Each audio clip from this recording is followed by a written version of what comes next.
যে তথ্য প্রমাণ পাচ্ছি তাতে করে টাকাগুলো বিদেশে গেছে, এইটুকু আমরা প্রমাণ পেয়েছি এবং তারা স্বীকারও করেছে যে সাইফুজ্জামান বিদেশে টাকা নিয়ে গেছে, সম্পদ করেছে। বিভিন্ন ভুয়া প্রতিষ্ঠানের নামে যে লোন নিচ্ছে নিয়ে এই টাকাগুলো আলটিমেটলি ঘুরে ঘুরে ওই আব্দুল আজিজের অ্যাকাউন্টে, ইম্পেরিয়ালে গেছে, ক্লাসিকে গেছে, মডেল ট্রেডিংয়ে গেছে, এরকম ভুয়া প্রতিষ্ঠানগুলো গেছে। এই টাকাগুলো পরবর্তীতে এনাদের হাত দিয়েই স্বাক্ষর করা চেকগুলা হুন্ডির মাধ্যমে দুবাইয়ে চলে গেছে। ভীষণ ট্রেডিংয়ের নামে ভুয়া প্রতিষ্ঠানের নামে ঋণ নিয়ে সেই ঋণটা আত্মসাৎ করে বিদেশে পাচার করা হয়েছে মানে আমাদের কাছে অভিযোগটা ছিল। সেইটার তদন্তর অংশ হিসেবে আমরা তাদেরকে গ্রেফতার করি এবং বিজ্ঞাপন 5 দিনের রিমান্ড দিয়েছিলেন। রিমান্ডে আমরা তাদেরকে নিবিড়ভাবে জিজ্ঞেস করি। তাদের যে ল্যাপটপ এবং মোবাইল যেটা জব্দ করেছিলাম সেখানে অনেক ডকুমেন্ট রয়েছে, এগুলো আমরা ফরেন্সিক করব। সেই ফরেন্সিক করে ওখানে প্রমাণগুলো আমরা পেয়ে যাবো অত্যন্ত। তো ইতিমধ্যে তারা নিজেরাই স্বীকার করেছে যে তাদের ল্যাপটপে বিদেশ থেকে যে ডকুমেন্টগুলো, জমিগুলো কিনছে, ফ্ল্যাটগুলো কিনছে, সেগুলোর ডকুমেন্ট ওই ল্যাপটপ মানে ডকুমেন্টে আসতো, তারা ফাইল করে রাখতো, সেটা তারা স্বীকারোক্তি মধ্যেও বলেছে।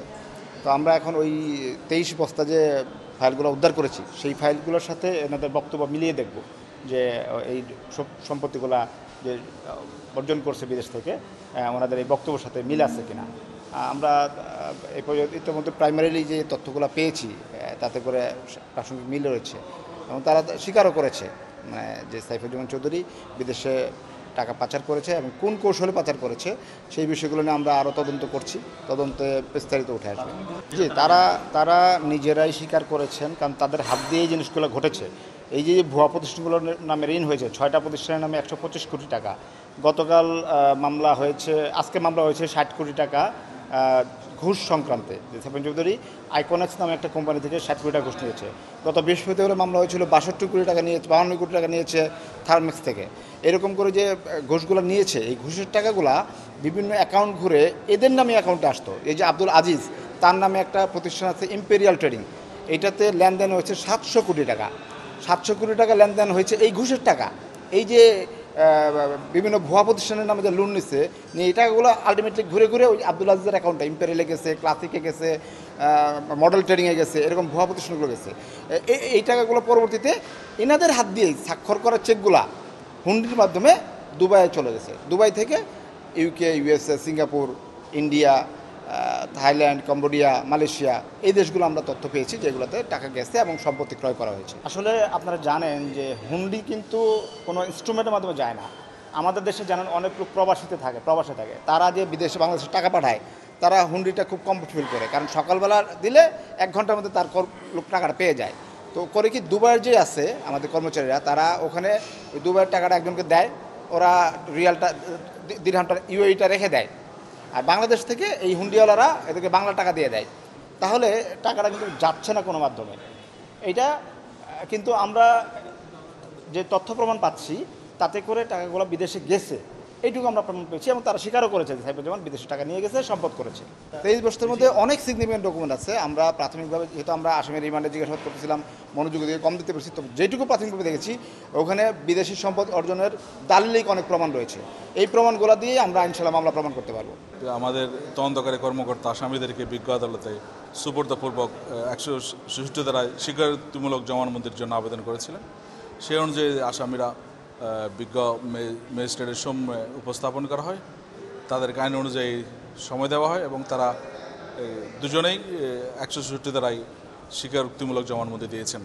তারা ঘটনার বিস্তারিত বর্ণনা দিয়েছেন এবং কীভাবে টাকা পাচার হয়েছে এদেশ থেকে, তো কীভাবে টাকাগুলো পাচার হওয়ার পরে এই পাচারকৃত টাকার মাধ্যমে যে অবৈধ সম্পত্তি অর্জিত হয়েছে দেশের বাইরে, এই দেশের বাইরে অবৈধভাবে অর্জিত সম্পত্তিগুলোই তারা দেখাশোনা করতেন এবং তারা স্বীকার করছেন তারা শুধু সাবেক মন্ত্রী সাইফুজ্জামান চৌধুরী জাভেদের আরামিড গ্রুপের কর্মকর্তা ছিলেন না, এজিএম ছিলেন না, তারা অনেকটা ব্যক্তিগত কর্মকর্তার মতো ছিলেন।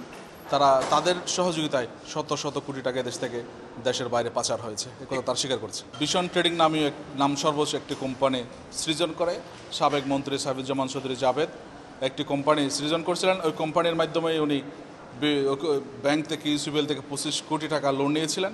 ওই লোন উনি প্রকারান্তরে এই ভীষণ কোম্পানি ট্রেডিংয়ের মাধ্যমে রূপান্তর ও হস্তান্তর করে দেশের বাইরে পাচার করেছে। আপনারা জানেন ইতিপূর্বে তার বিরুদ্ধে আরও গতকালে 3টি মামলার অনুমোদন হয়েছে, যেখানে তার বিরুদ্ধে দুর্নীতি দমন কমিশন তদন্ত করতে গিয়ে দেশের বাইরে 582টি ফ্ল্যাট ও বাড়ির তথ্য পেয়েছেন।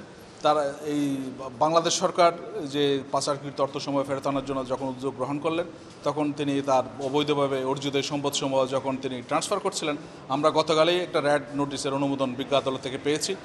এভাবে শত শত হাজার হাজার কোটি টাকা উনি পাচার করছেন। এই তথ্য দুর্নীতি দমন কমিশনের কাছে স্পষ্টত প্রমাণিত হয়। এখন দুর্নীতি দমন কমিশন তার বিরুদ্ধে এই মামলায় চার্জশিট দেওয়ার জন্য পরবর্তী তদন্ত চালিয়ে যাচ্ছেন। কোনো আসামি যদি 164 করতে হয়, তাহলে আইনের বিধান আছে, সেখানে ম্যাজিস্ট্রেটের খাসকামরায়, বিজ্ঞ আদালতের খাসকামরায় আসামি এবং ম্যাজিস্ট্রেট ছাড়া কেউ থাকতে পারবে না। কিন্তু আমরা সকাল থেকে এখানে অপেক্ষা করছি, দেখছি দুদকের পিপি এবং আয়ু বারবারই খাসকামরায় যাচ্ছেন, বের হচ্ছেন, ওখানে বসেছিলেন এবং ওখান থেকে বের হয়ে আপনাদের কাছে এই স্টেটমেন্টটা দিয়েছে, যা সম্পূর্ণ মনে করি আমি যে নেই বলছে পরিপন্থী। আর বিষয়টা যেহেতু এখনও তদন্তাধীন, আমি এখানে সাসপেক্টেড আসামি, আমার থেকে এখন পর্যন্ত কিছু জব্দ হয় না, আমি এখানে চাকরি করি। আর যেহেতু বিষয়টা তদন্তাধীন, এখন আমি কোনো মতামত করতে চাইছি।